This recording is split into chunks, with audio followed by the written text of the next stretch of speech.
Hari ini saya akan khotbah tentang hidup untuk Tuhan. Katakan, saya mau hidup untuk Tuhan. 2 Korintus 5 ayat yang ke-15 kita baca sama-sama.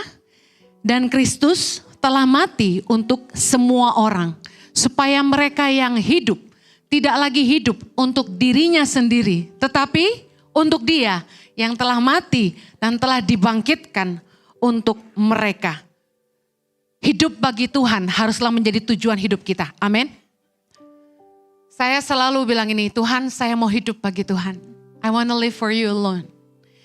Orang-orang yang telah ditebus harus hidup bagi Kristus. Katakan sama-sama saya milik Kristus. Tuhan telah menebus kita dan kita harus hidup bagi Dia. Roma 6 dengan judul perikop, mati dan bangkit dengan Kristus. Saya mau kita baca di ayat yang ketiga. Atau tidak tahukah kamu bahwa kita semua yang telah dibaptis dalam Kristus telah dibaptis dalam kematiannya. Yang keempat, dengan demikian kita telah dikuburkan bersama-sama dengan Dia oleh baptisan dalam kematian, supaya sama seperti Kristus telah dibangkitkan dari antara orang mati oleh kemuliaan Bapa, demikian juga kita akan hidup dalam hidup yang baru. Ketika Anda dibaptis selam, di dalam baptisan air, itu kita dibenamkan, ya, seperti ditidurkan ke belakang, yang melambangkan baptisan dalam kematian. Apa artinya? Hidup kita yang lama dan dosa-dosa kita sudah dikubur bersama dengan Kristus.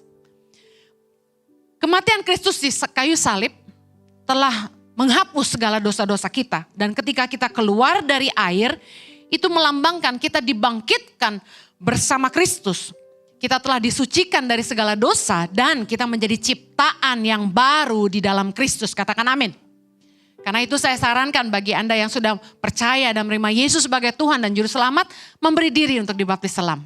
Amin. Nah, 2 Korintus 5 ayat 17 berkata, jadi siapa yang ada di dalam Kristus, ia adalah ciptaan baru.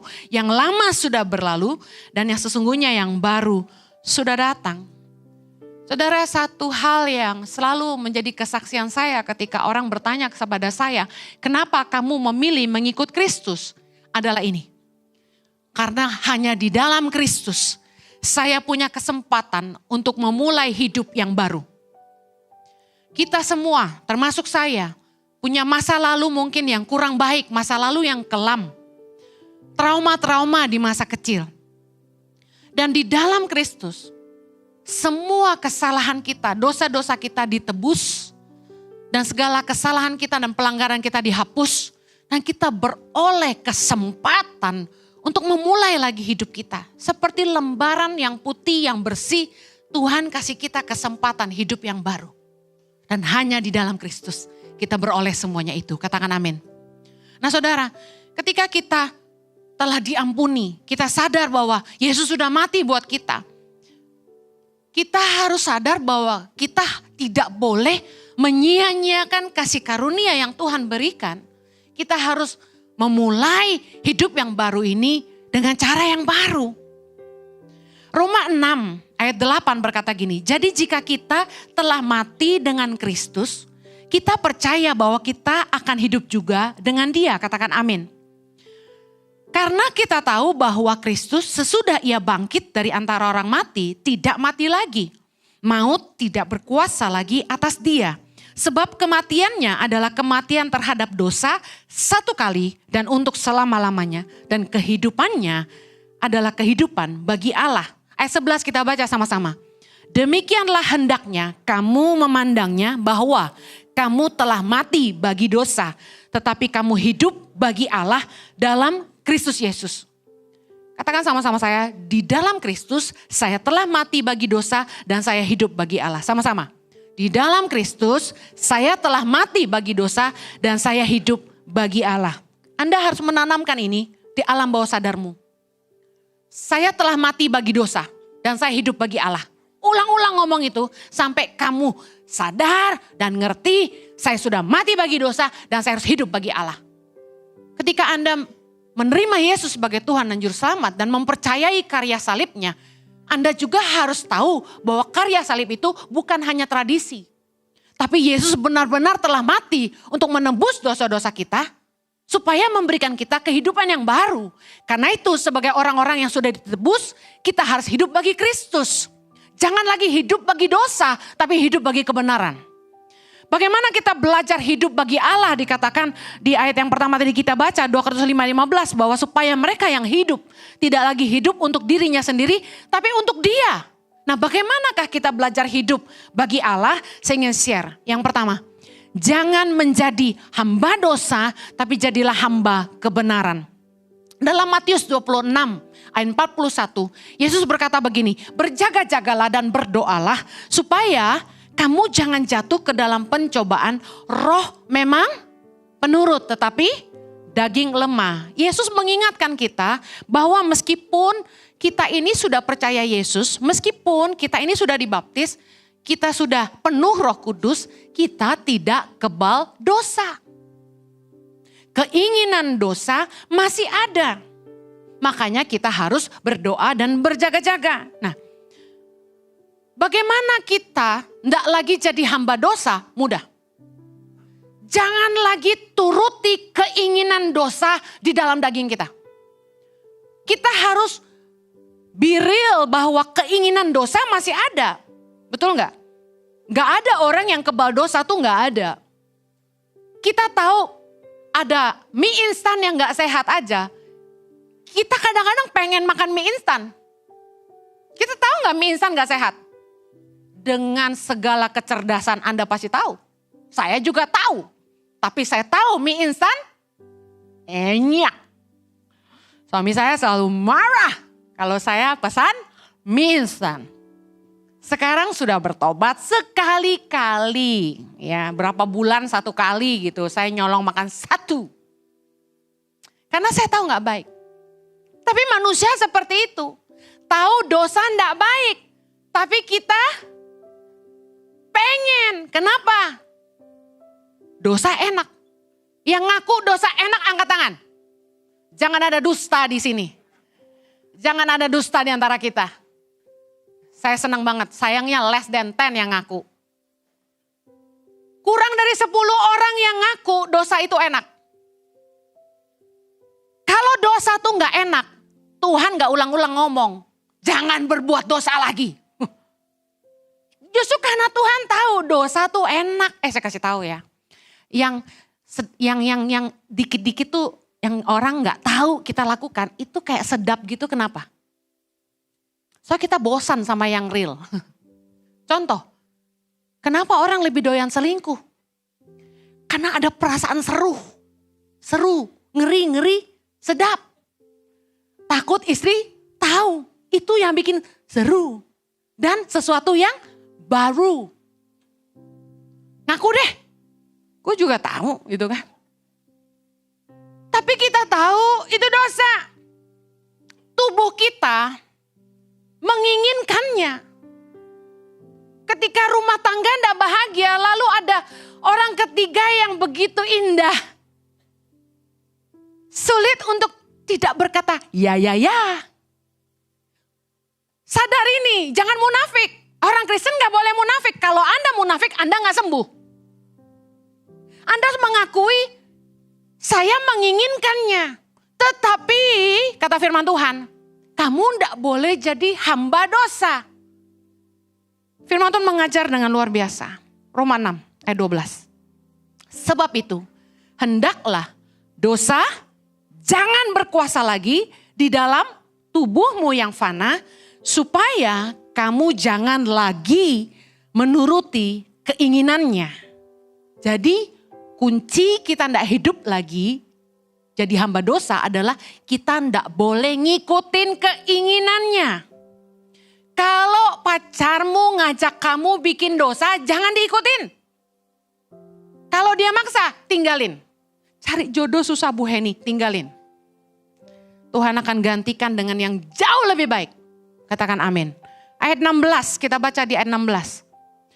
Apakah kamu tidak tahu bahwa apabila kamu menyerahkan dirimu kepada seseorang sebagai hamba untuk mentaatinya, kamu adalah hamba orang itu. yang harus kamu taati, baik dalam dosa yang memimpin kamu kepada kematian, maupun dalam ketaatan yang memimpin kamu kepada kebenaran. Saya kasih gambaran gini. Anda kerja di sebuah tempat, ketika Anda bekerja di situ, Anda mau tidak mau harus taat sama aturan perusahaan itu, dan Anda mau tidak mau harus taat sama bosmu. Yang ngerti katakan amin. Tapi suatu hari ketika Anda merasa tidak cocok kerja di situ, Anda memilih keluar. Dan Anda tidak perlu lagi mentaati bosmu di tempat lamamu, setuju nggak? Kan sudah tidak kerja lagi. Jadi kepada siapa Anda menundukkan diri, kepada siapa Anda menghambakan diri dan mentaatinya, itulah yang akan berkuasa atas hidupmu. Ketika Anda mengikuti keinginan dosa, sesungguhnya Anda sedang menghambakan diri kepada dosa. Ketika Anda menolak untuk berbuat dosa, punya keinginan tapi tidak dituruti. Anda memilih untuk mentaati Allah, mentaati kebenaran firman Tuhan. Anda menjadi hamba siapa? Hamba Allah. Anda menjadi hamba kebenaran. Di dalam diri kita ada dua yang selalu bertentangan. Mencuri dan integritas. Berbohong dan jujur. Baik dan jahat. Setia dan tidak. Selalu. Tidak ada yang kebal dosa. Tapi kita yang harus memilih untuk menolak keinginannya. Kayak tadi saya bilang, kita tahu mie instan enak. Tapi kita memilih untuk tidak makan. Beda dengan makan mie instan, dosa tidak bisa dikit. Dosa menjerat, dosa mengikat. Sampai Anda dikuasai roh perzinahan, roh judi, roh mabuk, roh hutang. Ada kan orang-orang yang kayak, kok gak sembuh-sembuh ya? Udah didoain segala macam pendeta dalam dan luar negeri, tapi gak sembuh. Itu ikatan. Roh. Yuk, menanamkan dalam pikiran kita sama-sama. Pegang kepalamu. Saya bukan hamba dosa. Saya hamba kebenaran. Sekali lagi, saya bukan hamba dosa. Saya hamba kebenaran. Satu kali lagi, saya bukan hamba dosa. Saya hamba kebenaran. Pulang dari tempat ini, tiap kali dagingmu bilang, cewek itu manis cuy. Istrimu gak tahu. Yang itu lebih putih cuy. Istrimu gak tahu. Kamu harus bilang gini, tapi Tuhan tahu. Dan saya tahu. Itu salah. Kita harus menolak keinginannya.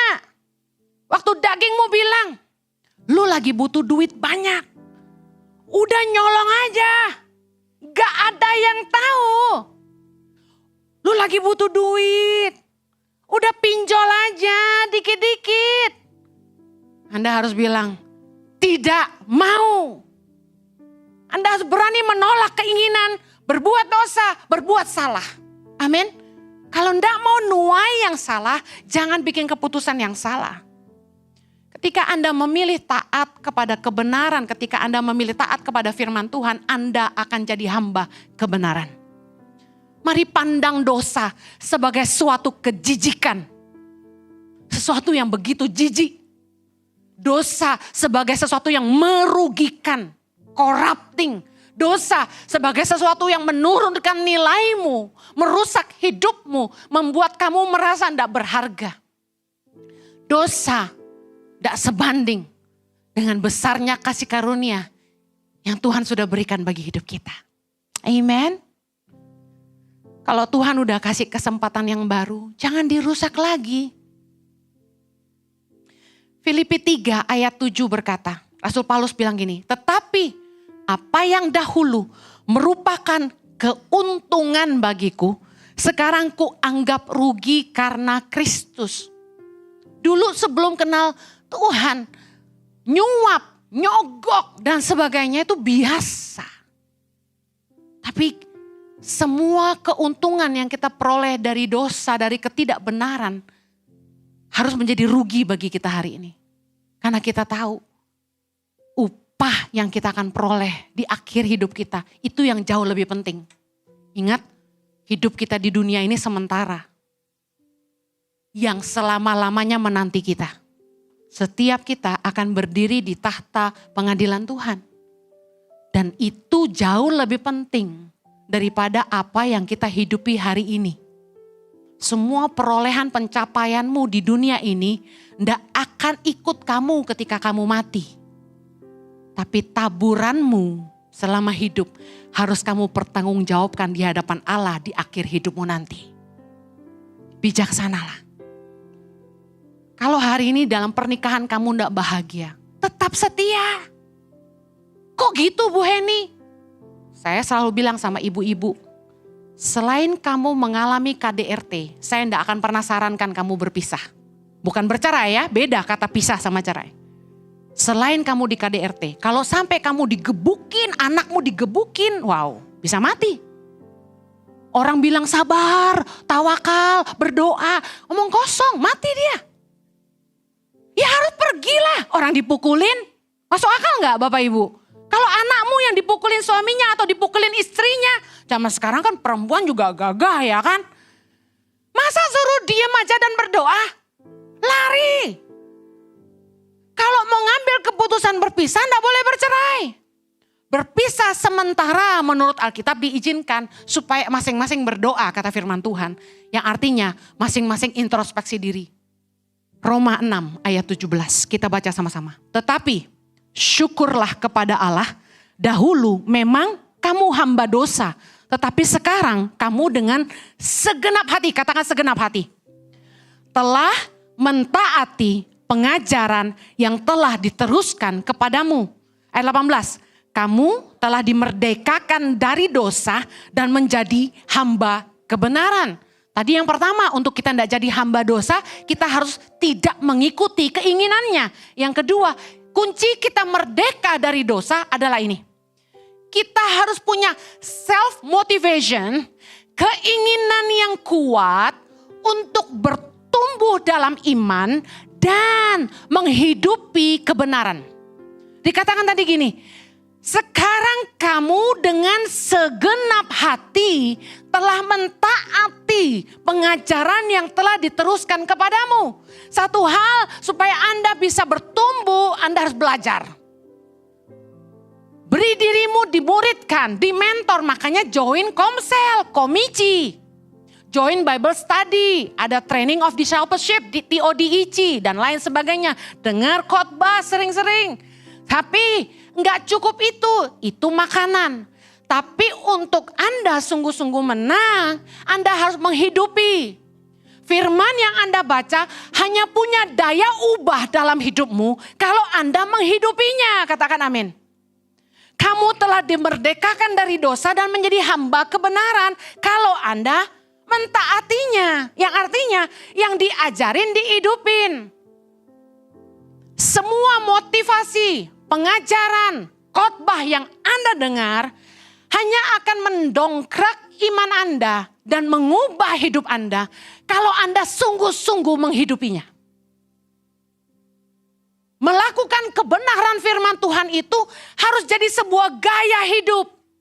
Gaya hidup tuh apa? Gaya hidup tuh gini, tanpa mikir kita udah lakukan. Contoh, bangun tidur pakai sendal ke toilet, itu gak usah mikir.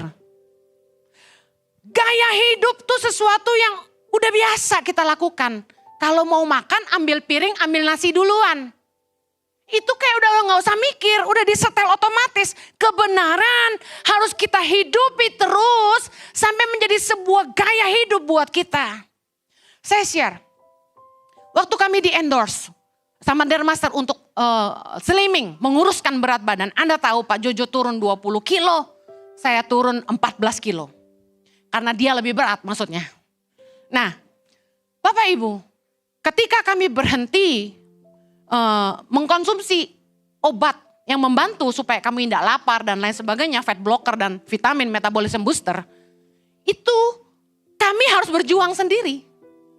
Berjuang apa? Pertama, yang sudah diajarkan sama dokter, mentor kami, bahwa makan itu cukup pagi hari telur putih 2, kuning 1 dengan susu protein misalnya. Kemudian siang saya nasi putih cukup 2 sendok, lauk 100 gram dengan sayur 1 mangkok, lalu buah. Kemudian malam juga sama, Pak Jojo bisa 5 sendok nasi karena dia laki-laki. Nah, itu tuh waktu kami lakukan. Selama di mentor, itu kita lakukan. Saya nggak enak dan sungkan, makanya saya paksa diri saya harus taat. Malu kan, kalau sampai saya ditimbang nggak turun. Apalagi kalau suami saya turun, saya enggak gitu, saya malu. Jadi demi gengsi, apalagi begitu masuk pintu Dermaster orang langsung panggil Bu Heni. Kalau saya nggak kurus kan malu. Jadi saya karena malu, itu yang menjadi motivasi saya diet, olahraga tiap pagi. Senin sampai Jumat. Turun 14 kilo. Setelah obat berhenti dan dokter nggak cari saya lagi. Mulai makan bebas, mulai jurus bebas, mulai males olahraga dengan alasan. Kan gua bawa tur ke Holy Land, jalan kaki 12.000 langkah tiap hari. Kadang-kadang 15.000 langkah. Tipe Kristen yang pembenaran diri sendiri. Kemudian saya menyadari, ini gak bisa gini terus nih. Bisa-bisa gue balik gembrot lagi. Saya menyadari bahwa semua inspirasi, motivasi, mentoring dari dokter, kalau ndak saya hidupi sebagai gaya hidup saya, dampaknya cuma temporary, efeknya cuma sementara. Begitu saya ndak ikutin apa yang diajarin, saya balik overweight lagi. Kemarin timbang naik 5,5 kilo, saudara. Tanpa bantuan obat loh, dan olahraga secukupnya. Saya mulai termotivasi lagi, gak bisa gini nih. Waktu sambil siapin khotbah ini Roh Kudus tegur saya. Jadiin gaya hidup. Sama dengan pelajaran kita hari ini. Semua motivasi yang Anda bayar mahal-mahal itu, ikut seminar ini dan itu, semua khotbah-khotbah, semua sesi mentoring di atas meja makan yang Anda punya, itu hanya bisa mendongkrak kerohanian Anda dan mengubah hidup Anda. Kalau semua itu Anda lakukan. Enggak cuma wow, dampaknya temporary. Kebenaran harus jadi sebuah gaya hidup kita. Jangan jadi Kristen yang suka cari alasan untuk membenarkan diri sendiri kayak saya tadi. Roma 10 ayat 3. Sebab oleh karena mereka tidak mengenal kebenaran Allah dan oleh karena mereka berusaha untuk mendirikan kebenaran mereka sendiri, maka mereka tidak takluk kepada kebenaran Allah. Selama Anda selalu tersinggung kalau dengar khotbah, gak bisa terima masukan, tidak rendah hati untuk ditegur, Anda selalu cari pembenaran diri sendiri, tapi kan. Orang Kristen juga banyak yang kayak gitu, pendeta juga masih kayak gitu. Kenapa kamu gak bisa berhenti ngerokok? Gak segampang itu Ibu Pendeta, ngomong gampang. Kamu harus belajar mengampuni. Ngomong emang lebih gampang daripada melakukan. Saya sering digituin orang. Saya kasih tahu, selama kita gak lakukan, kita selalu mencari pembenaran diri sendiri, hidup kita gak akan berubah. Jangan pilih khotbah yang hanya menyenangkan telinga. Rata-rata datang ke saya tuh bilang gini, Bu Heni, saya seneng kalau Ibu Heni khotbah tuh ada lucu-lucunya. Jadi yang diingat itu kalau saya lagi ngecengin suami saya. Yang diingat itu yang lucu-lucunya aja. Bahkan kalau ketemu saya bilang gini, Bu Heni, undang dong pendeta ini. Kenapa? Lucu. Jemaat, jangan cari pendeta yang pelawak. Itu Anda nonton film aja di rumah, cari film komedi. Kalau dengar firman, itu harus menjadi nasihat, teguran yang membangun imanmu. Makin Anda tersinggung itu bagus, artinya cocok obatnya. Benar gak? Loh, Anda kalau olahraga, angkat besi misalnya, Anda mau ngecilin kaki atau tangan. Yang sakit itu berarti udah bener. Nah bener tuh, udah kena tuh. Anda squat, terus besok pagi Anda jalan naik tangga. Nah itu udah benar tuh berarti. Jadi kalau ada khotbah yang menyinggung kamu, berarti Anda harus berubah di situ. Katakan amin. Jangan tersinggung. Maki-maki pendeta. Gak dapat berkah. Haleluya. Ini yang rekam-rekam, awas posting yang gak bener ya. 2 Petrus 4 ayat 3, karena akan datang waktunya orang tidak dapat lagi menerima ajaran sehat, tapi mereka akan mengumpulkan guru-guru menurut kehendaknya untuk memuaskan telinganya. Kalau mau bertumbuh, Anda harus ngerti kebenaran dan menghidupinya. Katakan kebenaran harus jadi gaya hidup saya. Yang terakhir, bagaimana kita belajar hidup bagi Allah? Serahkan hidupmu kepada Tuhan untuk dipakai menjadi alatnya. Ada lagu apa tuh? Saya gak akan nyanyi, saya cuma mau bilang kata-katanya.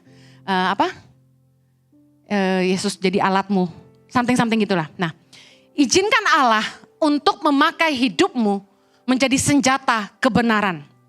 Roma 6 ayat 13 bilang gini, dan janganlah kamu menyerahkan anggota-anggota tubuhmu kepada dosa untuk dipakai sebagai senjata kelaliman. Tetapi serahkanlah dirimu kepada Allah sebagai orang-orang yang dahulu mati tapi yang sekarang hidup. Dan serahkan anggota-anggota tubuhmu kepada Allah untuk menjadi senjata-senjata kebenaran. Jangan biarkan si jahat, jangan biarkan iblis, dosa memakai hidupmu untuk menjatuhkan orang lain. Mempengaruhi orang lain untuk berbuat dosa. Tapi serahkan hidupmu kepada Tuhan supaya Tuhan memakai kamu jadi senjata untuk kebenaran. Contohnya apa? Yang pertama, beri dirimu untuk melayani Tuhan. Yesus bilang dalam Matius 9 ayat 37, tuaian memang banyak tapi pekerja sedikit. Saya ngalamin, waktu saya khotbah, banyak orang yang butuh dilayani. Tentu Anda tahu saya tidak bisa melayani seorang diri. Kita butuh orang-orang yang bantu pelayanan. Waktu saya di gereja, banyak orang yang datengin saya. Selain minta foto, mereka minta didoakan. Ada yang minta dikonselingin. Saya enggak bisa sendirian. Kita butuh, saya sama Pastor Jojo butuh pengerja-pengerja. Gereja ini bisa jalan karena banyak orang-orang yang menyerahkan diri untuk melayani.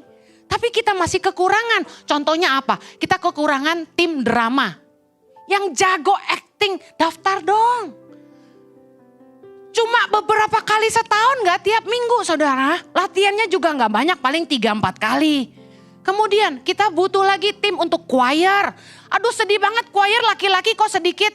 Kemana engkau Adam-Adam?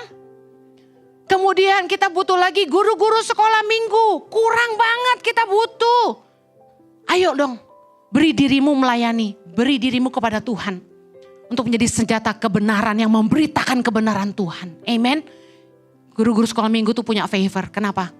Barang siapa menyambut seorang anak demi namaku menyambut aku, kata Yesus. Berikutnya, hiduplah menjadi saksi Kristus. 1 Yohanes 2 ayat 6. Barang siapa mengatakan bahwa ia ada di dalam dia, ia wajib hidup sama seperti Kristus telah hidup. Yuk, hiduplah jadi saksi Kristus kemana-mana. Tunjukin sama orang-orang bagaimana Tuhan mengubah hidupmu. Gak susah kok jadi saksi. Anda jangan nakut-nakutin orang. Lu kalau gak terima Yesus ya, gue kasih tahu, lu mati masuk neraka loh. Lu percaya Yesus gak? Enggak. Kasih nasi bungkus. Mau terima Yesus gak? Ya enggak lah. Orang kesaksian itu sederhana. Namanya juga saksi. Artinya apa? Melihat, mendengar, dan mengalami sendiri. Jadi waktu kamu bersaksi tentang Tuhan, ceritakan pengalaman hidupmu dengan Tuhan. Bagaimana Tuhan menyatakan kebaikan dan kemurahannya dalam hidupmu. Saya enggak pernah nyuruh orang, nakut-nakutin orang. Baptis lu. Ayo, masuk gereja. Enggak pernah. Saya ajak orang mengenal Tuhan. Terlepas dia mau ke gereja ICI atau enggak, terserah dia. Terlepas dia mau memberi diri dibaptis, itu harus lahir dari keputusan dia. Saya enggak pernah ngancam-ngancam orang, enggak pernah maksa-maksa orang. Saya selalu cerita tentang Tuhan baik sama saya. Dia yang angkat hidup saya. Amen. Berikutnya, jadi senjata kebenaran. Lakukan pekerjaan baik. Efesus 2 ayat 10. Tuhan itu menciptakan kita untuk melakukan pekerjaan baik. Pekerjaan baik apa yang Tuhan siapkan buat kita. Kita harus kerjakan.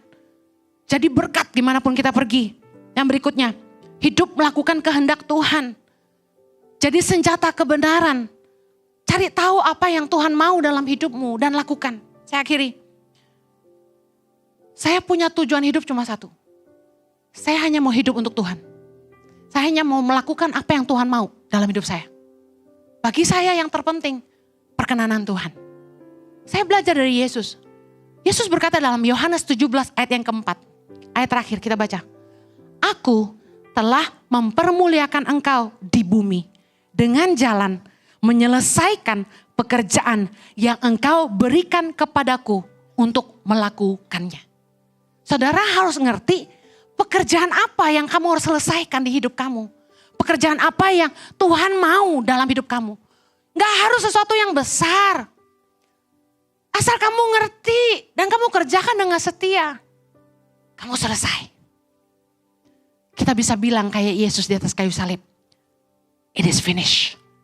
It's done. Gak perlu lihat orang lain. Gak perlu bandingin diri kita sama orang lain. Cari apa yang Tuhan mau buat kamu dan lakukan. Ingat, Maria telah memilih bagian yang terbaik. Kadang-kadang orang kalau gak ngerti bagiannya, mereka akan sibuk mengerjakan terlalu banyak. Fokusnya kemana-mana dan tidak dalam dan tidak tajam.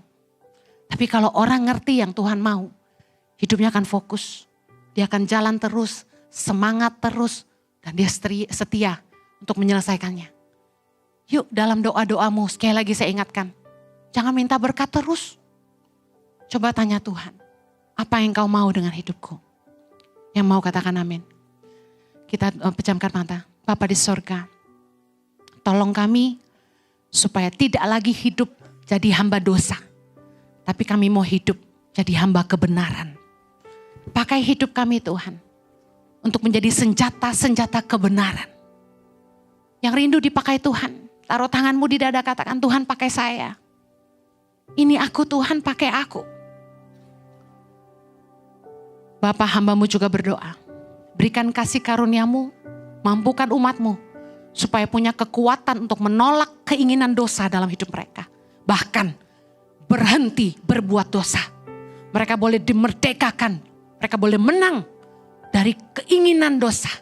Dan mereka boleh hidup hanya bagi Allah. Terima kasih. Katakan sama-sama, aku mau hidup bagi Allah. Aku mau hidup bagi Kristus. Terima kasih Tuhan. Berkati umatmu. Di dalam nama Yesus. Yang diberkati sama-sama kita katakan. Amen. Have a blessed Sunday. God bless you.